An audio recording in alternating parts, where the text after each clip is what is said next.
Hello, and welcome to another episode of the Let's Talk Drugs campaign podcast. I'm your host, Maya Williams, and today I'm joined with James. We're going to be talking about the effects of having a drug addiction on other people in your family. This podcast is one in a series of podcasts that we're doing for the Let's Talk Drugs anti-drug campaign. If you want to know more about the campaign, then I'll leave a link to the website in our description down below so that you can go onto it and read up about everything that the campaign's about. But the campaign basically aims to raise awareness of the consequences of drug use on young people, both physically and mentally. So I hope you like this episode and we'll just go straight into it. So, James, do you want to say a bit about yourself and why you wanted to come and be a part of the podcast and in the campaign as a whole? Yep, no problem. My name's James Sabin. I am 17 years of age. I'm a young ambassador for a charity called Drugfam, which is a company based in UK and Ireland that supports people who are directly affected by drug and alcohol abuse, but also the families around them and their friends as well, if they do not know how to support them and help them get out of the negative cycle of drugs and alcohol. I lost my eldest brother to an overdose when I was a very, very young age.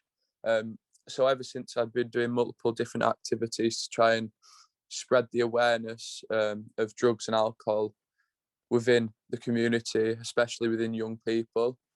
I've been helped to do so by Drugfam quite a lot in previous years since the event of losing my brother, and I've spoke at two different conferences. One was via a Zoom conference as it was in lockdown, therefore it couldn't take place. And the other one was in 2018, where I told my story of what actually happened within my life to a lot of people around me who were all affected by drugs in their own different way. Some being police officers and they deal with it in their job on a day-to-day basis. Some being recovering addicts, some being still in addiction, and some being the families that have been bereaved by addiction, of losing a loved one to drugs or alcohol. That's great. That work sounds really amazing. How did your brother's death affect you, and did it kind of like change your perspective on things and like the way that you view drugs? Um, I wouldn't say it changed my perspective on the way that I view drugs because I was at such a young age anyway. I think it'd be fair to say it changed my perspective on life and how I viewed every day as a blessing, because don't get me wrong, my brother was at such a young age himself, just a little bit older than 20 at the time, therefore still a lot of life. Like, he wasn't an old person, therefore it just shows that you can be taken at any time. Therefore, why wouldn't you see every life as a blessing, as it could be your last? So I mean, I never really got to say goodbye properly to my brother, so I guess it's also kind of changed my attitude towards my family and the people around me as well, because suddenly, if you never got the chance to say goodbye, you value the moments to say goodbye. Yeah, that's really inspiring. Uh, the way that you like view things now is amazing. Like being able to look at things that way, I think is really amazing. So what was your first step to getting over your brother's death? Well, initially I went to about five different counsellors, counselling sessions, and none of which actually seemed to help me in the way that I needed the support and the help. Um, I did cognitive behavioural therapy as well, and that didn't work, which is just to try and change your way of thinking about certain things and whatever else. But I mean, that didn't work either. So I bumped into a charity. I can't exactly remember. I think my mum um, got me in touch with them actually, and I composed an email to Elizabeth Burton Phillips, the founder of Drugfam, and I wanted to try and get someone from the Drugfam charity down into my school to speak and try and raise the awareness, because it was such a big issue in my school. And obviously, with previous experience of losing a loved one to drug abuse, I I knew that it was a big issue and it needed to be sorted out. So, kind of like what you're doing, I wanted to raise awareness, and it was really therapeutic for me because I knew when I was raising awareness that I was changing people's lives, and if I changed one person's life, it would mean that they wouldn't go through what I've been through and what my family have been through. So obviously that was really therapeutic. It was a great impact on my mental well-being. And I managed to raise money to get Elizabeth to come down and speak in my school. So she came down and spoke in my school, did a really inspiring talk.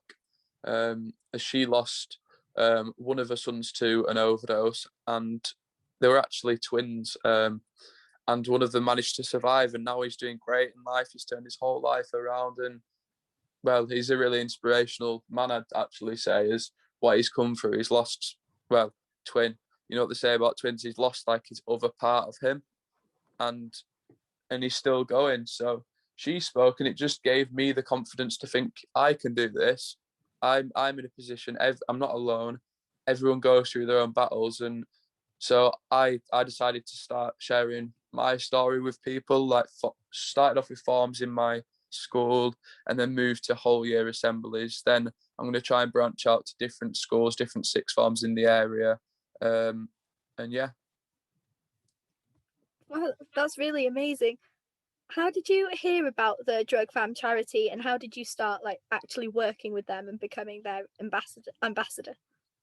Well, as I said, I got in contact with Elizabeth. She came down and spoke to my school in Skipton, North Yorkshire, and I don't know. Ever since she asked me to, well, she invited me and my mum to a conference in High Wycombe near London, and obviously we were delighted. We went to the conference the first time.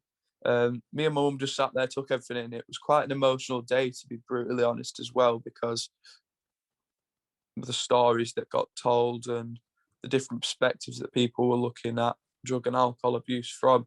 But it was a great environment because I knew that everybody there was in the same boat as me. So it gave me confidence to speak to people about my issues.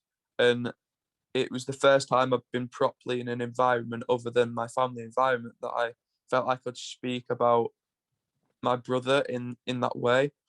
So yeah, that's how I got involved with them. And then I spoke at the next conference in, I think it's 2018 or 2019, and I spoke at that conference. I told my story there. Everyone was really supportive, but it was fine because I knew everyone there was in the same position. So I did. I wasn't worried. I wasn't. Well, I didn't feel judged. I was just at ease, and I knew I could just speak about whatever I wanted to speak about because everyone there was so understanding anyway. I think that's great. It's great that Drugfam was able to provide you with that. Well, I mean, definitely they provide a lot of different families, a lot of support across the UK, and I think they do a little bit of Ireland as well. And yeah, it's great what they do. Don't get me wrong. But what would be great alongside that as well is what you're doing. I mean, such as educating young people before they have to get to the point where they need the help once they're already entwined in the negative cycle of drugs and alcohol. Because if you can get them early and cause less people to start tampering with drugs and alcohol, then obviously there's less people to help once they're in the cycle because there isn't as many people in the cycle. Yeah, I agree. And that kind of ties into my next question, which is, do you think there is enough drug education out there for young people? To be honest with you, no, because if there was, there wouldn't be such high rates of high numbers of people that I know, especially, that still tamper with drugs and alcohol, even though the effects are clearly prominent, as a lot of people do die from it, such as festivals, such as Leeds Fest and different festivals like that when people overdose, and the massive drug bins that they have there and all that get released all over the press and things like that. Well, to be honest with you, I feel that it's still very prominent amongst young people, and if the education was severe enough, then that it wouldn't be such a big thing.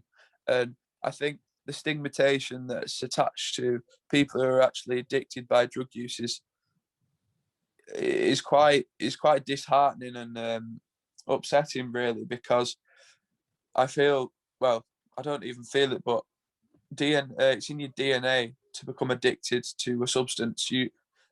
One person could take a drug one time or three times, for an example, and be addicted, whereas another person could take it six times and not become addicted by it. It's all in the brain of the person and how the DNA has been created, because obviously everyone's different, but it applies the same for drugs and alcohol. It isn't something that's totally bypassed by all the DNA and stuff like that. It is still it's still a big thing within the mind and within the DNA, and the factors that can all come together to decipher whether one person's going to become addicted and one person may not. Yeah, exactly.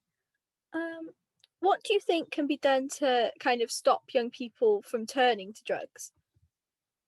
Um, well, obviously educating them of the consequences, which is obviously one of the main big factors of how you could avoid young people being entwined in drug and alcohol use.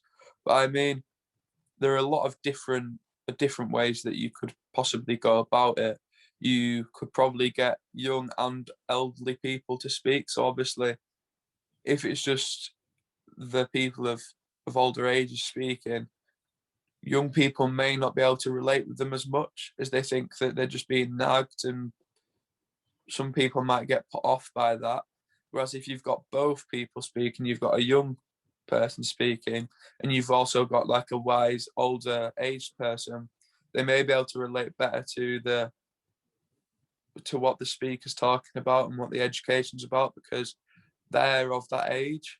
Therefore, they won't think that they're just trying to campaign or discuss something that's nothing to do with them, as if they've been through it, and you know what I mean. They're not still of that age, they're not living in the moment. But I suppose if a young person's speaking, they're still living in the current times at the current age that the audience is living in. Yeah, exactly. So my last question is, what advice would you give someone who knows someone who is suffering with a drug addiction and maybe doesn't really know how to like approach the conversation or know how to help that person? um to be brutally honest with you, there's no easy way to go about it, and every situation is different. But what I'd suggest was, first of all, I'd suggest that what happened would be that instead of going directly to speaking to the person that's entwined, I'd probably suggest speaking to a helpline first of all.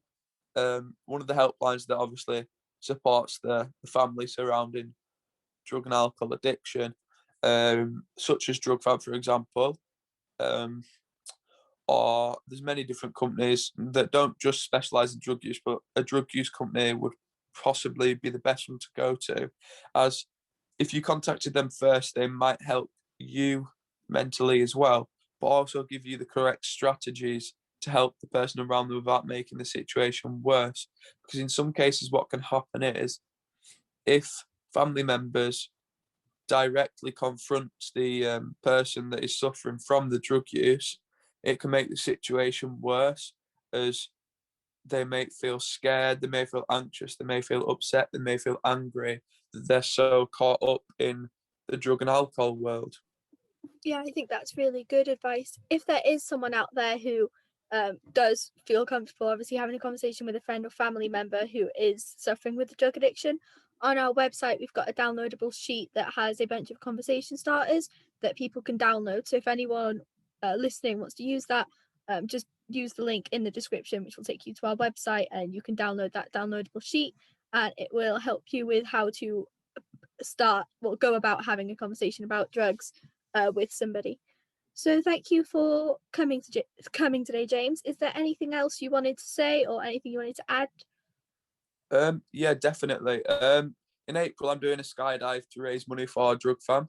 I'm nearly on £1,000 already, and it'd be great if we could double that, or maybe even triple that, if you just go over to the Just Giving link below, and every little helps, or maybe just even a comment. Obviously, that would be greatly appreciated. If any of the viewers or listeners, whatever you want to call them, need any support, guidance, or help with either drug or alcohol abuse, you can contact Drugfam helpline on 0300 888 3853, or you can email them on office@drugfam.co.uk, which both will be in the link below. Yeah, that's great. So thank you everybody so much for listening. I hope that this was really helpful. Again, there will be links to ways to help out James in the description, and there will also be a link to our website so that if you want to use any of our resources or learn about the campaign and the work that we're doing, you can do so there. Thank you.